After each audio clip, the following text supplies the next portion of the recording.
Everyone talks about how expensive it is nowadays in 2026 in Australia, but on today's video we're gonna talk about the cost of living here. Let's start from the most basic need every human have, and it's accommodation, roof over the head. And we're gonna talk about people who are renting in this video, and then you can feel free to tell me in the comments how much would it cost more to get a mortgage for a similar style apartment. And let's say you have a 2-bedroom apartment, you work from home, you have your studio office room, you have your bedroom, and you have your living room. If we look at the charts of the median apartment rental prices in Australia, we're looking at $650 to $900 a week for a 2-bedroom apartment. But let's go to the lower side. Let's say $550 a week for a 2-bedroom apartment. Next, we're gonna talk about transportation. Let's say you're not gonna buy a brand new car, but you have a second-hand car fully paid for. So if we account for fuel, which is around $80 a week, insurance plus all the expenses of a car, we're gonna make at around nice number of $100 per week. We have the car $100, we have the apartment $550. We're already at $650 per week.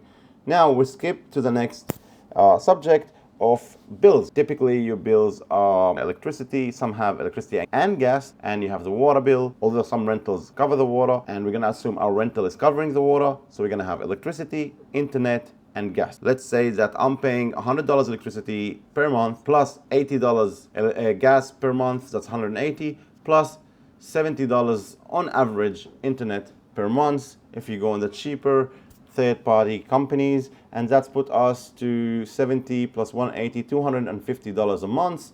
Divide that by 4, that gives us, let's say, $70 a week, and we're at $720 per week.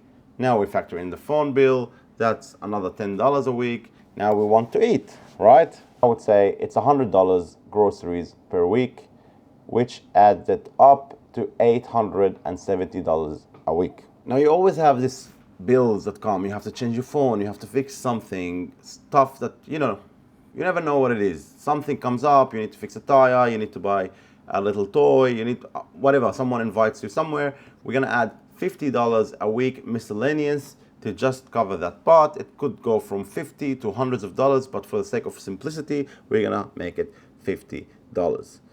And obviously you want to live life as well, you want to have some entertainment, so we'll say entertainment between 70 to 100. I'm going to round it to 100 for the sake of simplicity again, and we're reaching $950 a week cost of living per person. Now if we look at the minimum wage in Australia, we are after tax getting $800 a week.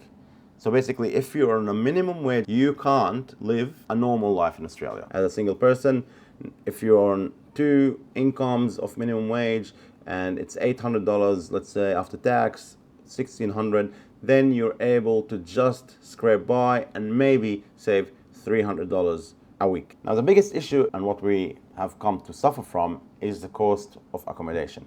Apartments that used to cost $350 to rent are now $550. It's a substantial jump. It's a huge jump because it's $200 you're putting towards rent. So not only you can't save enough money, you also have to save more in order to be able to afford a new house, which makes it almost impossible on a minimum wage to afford to buy a house.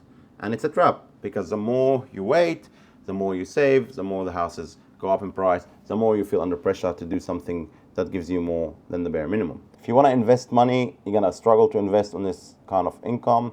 So in order for you to live in Australia comfortably, you need to at least be making $100,000 a year as a single person, and maybe $150,000 as a household. And that's, let's just say, the bare minimum for a comfortable life without stressing. Other than that, you're almost certain to be living paycheck to paycheck. So you tell me in the comments down below, is life in Australia feasible on these kind of incomes? What do you think? Do you think it's too expensive? Do you think it's still comfortable?